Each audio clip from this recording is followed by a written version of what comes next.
Pernahkah Anda mengalami gangguan dari makhluk yang tidak terlihat, seperti mendengar suara langkah atau merasa diikuti padahal Anda sendirian? Ternyata ada satu cara ampuh untuk menghilangkan gangguan ini, kurang dari 1 menit saja. Jika Anda tahu caranya, Anda bisa praktekkan pada diri Anda, teman-teman, saudara Anda yang mengalami gangguan mistis ini. Kisah berikut akan mengungkap rahasianya. Seorang remaja laki-laki tinggal bersama abangnya di sebuah rumah tua yang terbuat dari kayu. Rumah itu terletak di tengah lembah yang sunyi dan dikelilingi oleh pepohonan serta perkebunan dan pesawahan. Rumah itu jauh dari keramaian, tidak ada cahaya apapun di malam hari kecuali dari rumah itu. Mereka menempati rumah itu karena biaya sewanya murah dan cocok untuk usaha abangnya pembuatan sendal.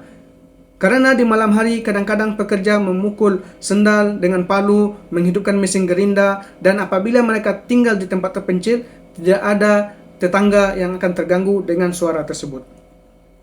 Namun, ketika usaha itu berhenti dan semua pekerja pergi, abangnya pulang kampung, tinggallah remaja ini sendirian di rumah ini karena ia sekolah di sana dan tidak mungkin ikut bersama abangnya pulang kampung. Malam pertama ia sendirian di rumah tua itu sangat mencekam dan menakutkan.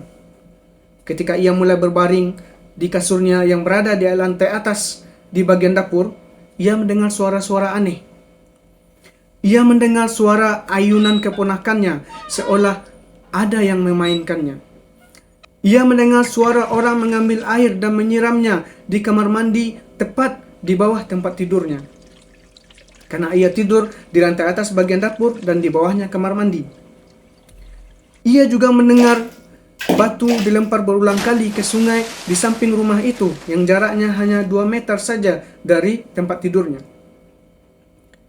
Ia sangat ketakutan sehingga ia tutupi seluruh tubuhnya dengan selimut dan tidak berani bergerak sedikit pun, saking ia takutnya, dan ia berkeringat atas ketakutan itu.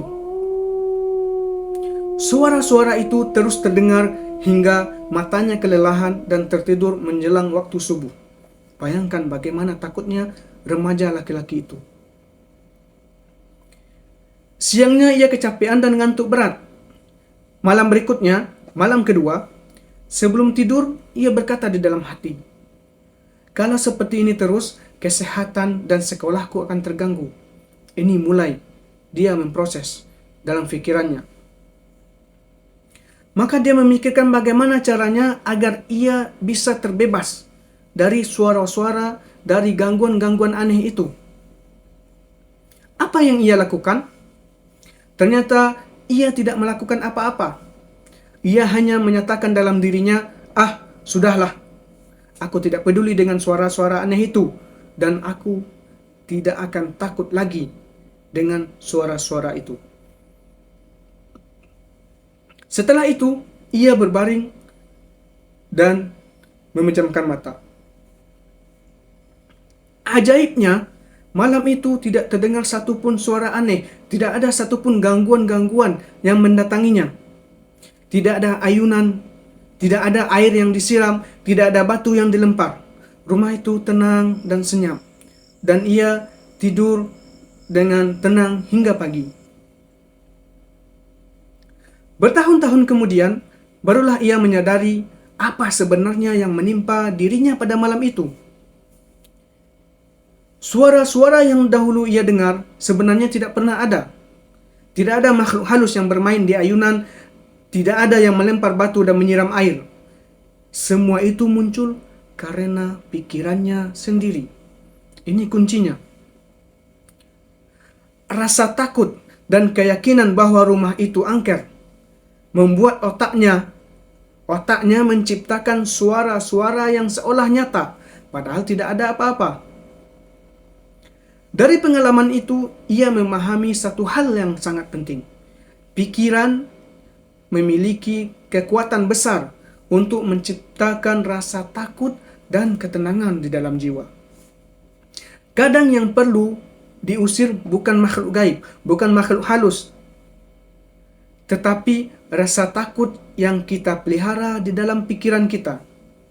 Dan jurus paling mujarab untuk melawan gangguan yang katanya mistis itu, yang katanya makhluk halus itu, adalah mengubah pola pikir kita.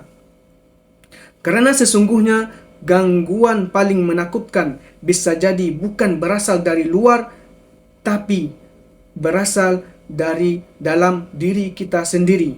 Sayangnya, banyak orang yang tidak menyadari hingga ia terjerumus ke dalam hal-hal yang merugikan dirinya. Dan tahukah Anda, remaja laki-laki itu adalah saya sendiri.